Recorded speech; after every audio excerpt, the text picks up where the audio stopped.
Hi పిల్లలు, welcome to kids stories. మా channel చూసే ప్రతి ఒక్కరూ లైక్ చేసి, షేర్ చేసి, సబ్స్క్రైబ్ చేసుకోండి పిల్లలు. అనగనగా రామాపురం అనే ఒక గ్రామంలో విశ్వశర్మ అనే ఒక పండితుడు తన భార్య చిన్న పిల్లవాడితో ఒక ఇంట్లో నివసిస్తూ ఉండేవారు. ఆ ఇంటి బయట ఒక పెద్ద వేప చెట్టు కింద ఒక ముంగీస వారికి తెలియకుండా నివసిస్తూ ఉండేది. విశ్వశర్మ గారి భార్య ప్రతిరోజు మిగిలిన అన్నాన్ని బయట పడేయడంతో ఆ మిగిలిన అన్నం తింటూ ఆ ముంగీస జీవించేది.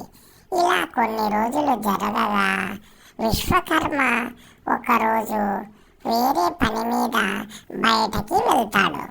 వెళ్ళగా అప్పుడు ఆ ఇంట్లోకి ఆ ముంగీస ప్రవేశించి చల్లగా ఉండడంతో ఒక మూలన పడుకుంటుంది.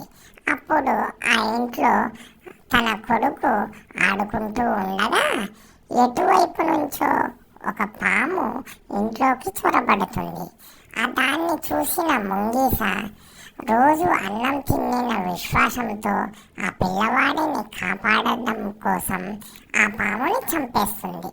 ఆ పాముని చంపాక ఈ విషయం విశ్వకర్మ గారి భార్యకు చెప్పడం కోసం తను వంట ఇంట్లో పని చేసుకుంటుండగా ఈ ముంగీస వంట ఇంట్లోకి ప్రవేశిస్తుంది.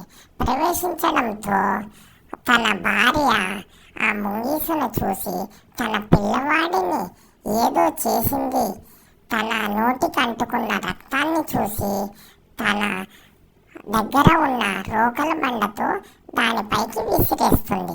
అప్పుడు ఆ ముంగీస చనిపోవడంతో తన పిల్లవాడి దగ్గరకు వచ్చి చూడగా తన పిల్లవాడు క్షేమంగా ఉండడం చూసి తన పక్కనే పడిపోయి ఉన్న పామును చూసి అయ్యో ఎంత పని చేశాము, తప్పు చేశాము అని తను చాలా బాధపడింది.